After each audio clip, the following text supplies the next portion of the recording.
We was driving around Houston looking for some crawfish to eat, and we saw this restaurant off 1960 and 59, close to Sam's. It's called Georgia's Catfish Kitchen. So we decided to stop by and check it out.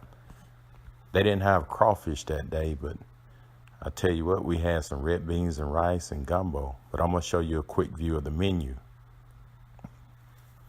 So we're gonna flip through this menu. I'm gonna show you what they have on the menu.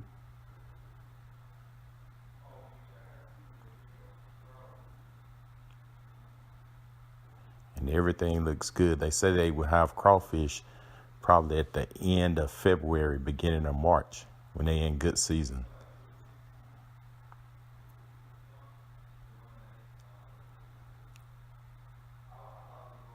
So my wife ordered the red beans and rice, and I ordered the gumbo.